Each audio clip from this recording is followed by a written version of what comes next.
ನಗರದ ನಿಜಗುಣ ರೆಸಾರ್ಟ್ನಲ್ಲಿ ಇಂದು ಲೀನ್ ಯೋಜನೆ ಮತ್ತು ZED ಹಾಗೂ ರಫ್ತು ಕುರಿತು ನಡೆದ ಒಂದು ದಿನದ ಅರಿವು ಕಾರ್ಯಕ್ರಮವನ್ನು ಕಾಸಿಯಾ ಅಧ್ಯಕ್ಷ ಎಂಜಿ ರಾಜಗೋಪಾಲ್ ಉದ್ಘಾಟಿಸಿದರು.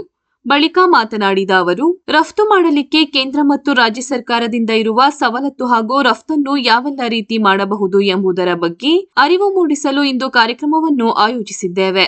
ರಾಷ್ಟ್ರದ ಆರ್ಥಿಕ ಬೆಳವಣಿಗೆಗೆ ಸೂಕ್ಷ್ಮ ಮತ್ತು ಸಣ್ಣ ಕೈಗಾರಿಕೆಗಳ ಕೊಡುಗೆ ಬಹಳಷ್ಟು ಇದೆ. ಸಣ್ಣ ಕೈಗಾರಿಕೆಗಳು ದೇಶದ GDPಗೆ 28% ಹೆಚ್ಚು ಕೊಡುಗೆ ನೀಡಿದೆ ಎಂದರು. ಕಾರ್ಯಕ್ರಮದಲ್ಲಿ ಸಣ್ಣ ಕೈಗಾರಿಕೆಗಳ ಸಂಘದ ಅಧ್ಯಕ್ಷ ಎ ಜಯಸಿಂಹ, ಜಿಲ್ಲಾ ಕೈಗಾರಿಕಾ ಕೇಂದ್ರದ ಜಂಟಿ ನಿರ್ದೇಶಕ ದಿನೇಶ್ ಟಿ, ಜಿಲ್ಲಾ ಗ್ರಾನೈಟ್ ಮಾಲೀಕರ ಸಂಘದ ಅಧ್ಯಕ್ಷ GM ಹೆಗ್ಡೆ ಸೇರಿದಂತೆ ಇತರರು ಉಪಸ್ಥಿತರಿದ್ದರು. ಒಂದು ರಫ್ತು ಕುರಿತು ಮತ್ತು ಮಧ್ಯಾಹ್ನ ಲೀನ್ ಯೋಜನೆ ಮತ್ತು ZED ಕುರಿತು ಒಂದು ಅರಿವು ಮೂಡಿಸುವ ಕಾರ್ಯಕ್ರಮನ ಹಮ್ಮಿಕೊಂಡಿದ್ದೇವೆ. ತಮಗೆಲ್ಲ ಗೊತ್ತಿರೋ ಹಾಗೆ ಕಾಸಿಯಾ ಕರ್ನಾಟಕ ಸಣ್ಣ ಕೈಗಾರಿಕೆಗಳ ಸಂಘ, ನಮ್ಮ ಹೆಸರು ಕೈಗಾರಿಕೆ ಸಣ್ಣ ಕೈಗಾರಿಕೆಗಳಿರ್ಬೋದು. ನಮ್ಮ ರಾಜ್ಯದ ಮತ್ತು ರಾಷ್ಟ್ರದಲ್ಲಿ ಸೂಕ್ಷ್ಮ ಮತ್ತು ಸಣ್ಣ ಕೈಗಾರಿಕೆಗಳ ಕೊಡುಗೆ ನಮ್ಮ ರಾಷ್ಟ್ರದ ಬೆಳವಣಿಗೆಗೆ ಮತ್ತು ಅದು ಎಕಾನಮಿಗೆ ಬೆಳವಣಿಗೆಗೆ ನಾವು ಕೊಟ್ಟಿರುವ ಕೊಡುಗೆ ಬಹಳಷ್ಟಿದೆ. ತಮಗೆಲ್ಲ ಗೊತ್ತಿರೋ ಹಾಗೆ ವ್ಯವಸಾಯ ಆದಮೇಲೆ ಅತಿ ಹೆಚ್ಚು ಎಂಪ್ಲಾಯ್ಮೆಂಟನ್ನು ಕೊಟ್ಟಿರುವಂಥ ಸೆಕ್ಟರ್ ಅಂತ ಹೇಳಿದ್ರೆ ಸಣ್ಣ ಕೈಗಾರಿಕೆಗಳ ಉದ್ಯಮಗಳು. ಸಣ್ಣ ಕೈಗಾರಿಕೆಗಳು ನಮ್ಮ ದೇಶದ GDPಗೆ 28% ಮಿಕ್ಕಿ ಕೊಡುಗೆ ಕೊಡ್ತಾ ಇದೆ. ಹಾಗೆ ನಮ್ಮ ದೇಶದಿಂದ ರಫ್ತಾಗುವ ರಫ್ತಿನಲ್ಲಿ 48% ಮಿಕ್ಕಿ ನಮಗೆ ನಮ್ಮ ಕೊಡುಗೆ ಇದೆ. ಮತ್ತು ನಮ್ಮ ಪ್ರಧಾನಮಂತ್ರಿಗಳ ಕನಸಿನಂತೆ ನಮ್ಮ ದೇಶ 5 ಟ್ರಿಲಿಯನ್ ಎಕಾನಮಿ ಆಗಬೇಕಾದ್ರೆ ನಮ್ಮ ಗ್ಲೋಬಲ್ ಲೆವೆಲಲ್ಲಿ ನಮ್ಮ ಸಣ್ಣ ಕೈಗಾರಿಕೆಗಳ ಬೆಳವಣಿಗೆ ಆಗಬೇಕು. ಅತಿ ಹೆಚ್ಚು ರಫ್ತು ಹೆಚ್ಚಬೇಕು. ಅದೆಲ್ಲ ಆಗಬೇಕಂತ ಹೇಳಿದ್ರೆ ಅತಿ ಹೆಚ್ಚು ಮಾನವ ಸಂಪನ್ಮೂಲ, ನೈಸರ್ಗಿಕ ಸಂಪನ್ಮೂಲ ಹೊಂದಿರೋ ನಮ್ಮ ದೇಶದಲ್ಲಿ ನೌಕರಿಗಳು ಹೆಚ್ಚು ಕ್ರಿಯೇಟ್ ಆಗಬೇಕು. ಸಣ್ಣ ಕೈಗಾರಿಕೆಗಳ ಅಭಿವೃದ್ಧಿ ಹೊಂದಬೇಕು. ಆ ಮೂಲಕ ರಫ್ತು ಹೆಚ್ಚಾಗಬೇಕು, ಆಮದು ಕಡಿಮೆ ಆಗಬೇಕು.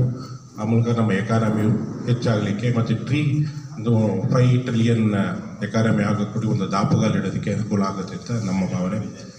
ಈ ನಿಟ್ಟಿನಲ್ಲಿ ನಮ್ಮ ಕರ್ನಾಟಕ ರಾಜ್ಯ ಸರ್ಕಾರ ಮತ್ತು ನಮ್ಮ ಕೇಂದ್ರ ಸರ್ಕಾರಗಳು ಎರಡೂ ಹಲವಾರು ಯೋಜನೆಗಳನ್ನು ನಮ್ಮ ಸಣ್ಣ ಕೈಗಾರಿಕೆಗಳ ಅಭಿವೃದ್ಧಿಗೆ ಹಮ್ಮಿಕೊಳ್ತಾ ಇದೆ.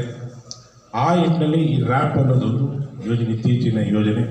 ಆ ನಿಟ್ಟಿನಲ್ಲಿ ನಮ್ಮ ಸಣ್ಣ ಕೈಗಾರಿಕೆ ನಮ್ಮ ಸಂಘವು ರಾಜ್ಯ ಸರ್ಕಾರದ ಒಡಗೂಡಿ ನಮ್ಮ ಕೈಗಾರಿಕಾ ಇಲಾಖೆಗಳ ನಮ್ಮ ಜಂಟಿ ನಿರ್ದೇಶಕ ದಿನೇಶ್ ಅವರು ಕಳೆದ 1-2 ವಾರದಿಂದ ಮಂಡ್ಯದಲ್ಲಿ ಕೂಡ ಇದೊಂದು ಕಾರ್ಯಕ್ರಮ ಹಮ್ಮಿಕೊಂಡಿದ್ದೀವಿ. ಆಮೇಲೆ ಮೈಸೂರಲ್ಲಿ ಕೂಡ ಕಾರ್ಯಕ್ರಮ ಈಗಾಗಲೇ ಮುಗಿಸಿದ್ದೇವೆ.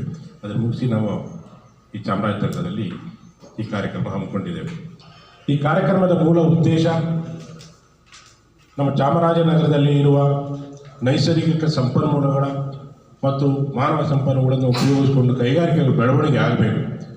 ತಮಗೆಲ್ಲ ಗೊತ್ತಿರೋ ಹಾಗೆ ಚಾಮರಾಜನಗರ ಬೇರೆ ಜಿಲ್ಲೆಗಳಿಗೆ ಕಂಪೇರ್ ಮಾಡಿದ್ರೆ ತುಂಬ ಹಿಂದುಳಿದಿಲ್ಲ ಅಂತ ಹೇಳಿದ್ರೆ ಭಾಳ ಹಿಂದಿದೆ.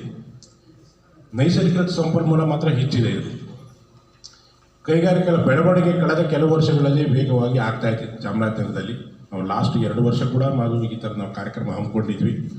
ಹಲವಾರು ನಮಗೆ ಜನರು ಈ ಕಾರ್ಯಕ್ರಮ ಆದಮೇಲೆ ನಮ್ಮ ಸಂಘಕ್ಕೆ ಮತ್ತು ಕೈಗಾರಿಕಾ ಇಲಾಖೆಗಳಿಗೆ ಭೇಟಿ ಕೊಟ್ಟು ಕೈಗಾರಿಕೆ ಆಗಬೇಕು ಅನ್ನೋ ನಿಟ್ಟಿನಲ್ಲಿ ನಾವು ಈ ಕಾರ್ಯಕ್ರಮ ಹಮ್ಮಿಕೊಂಡಿದ್ದೀವಿ.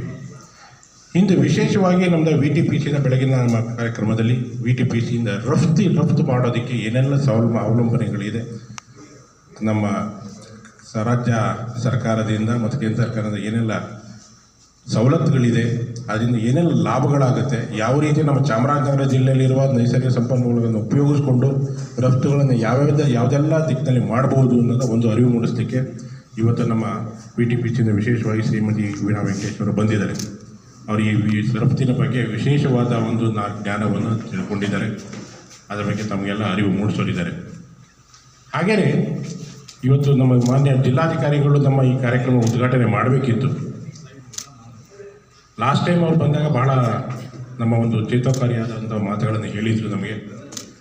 ನಮಗೆಲ್ಲ ಗೊತ್ತಿರೋಂಗೆ ಚಾಮರಾಜನಗರದಲ್ಲಿ ಹಲವಾರು ಕೈಗಾರಿಕಾ ವಸಾಹತುಗಳನ್ನು ಅವ್ರ ಕಾಲದಲ್ಲಿ ಸ್ಥಾಪನೆ ಆಗಿದೆ ಮತ್ತು ಡಿಸ್ಟ್ರಿಬ್ಯೂಷನ್ ಆಫ್ ಸೈಟ್ಸ್ ಕೂಡ ಆಗಿದೆ. ಅವರು ಒಂದು ಒಳ್ಳೆ ಉತ್ತಮವಾದ ಒಂದು ಅಭಿಪ್ರಾಯನ ಕೈಗಾರಿಕೆಗಳ ಬಗ್ಗೆ ಹೊಂದಿದ್ದಾರೆ. ನಮ್ಮ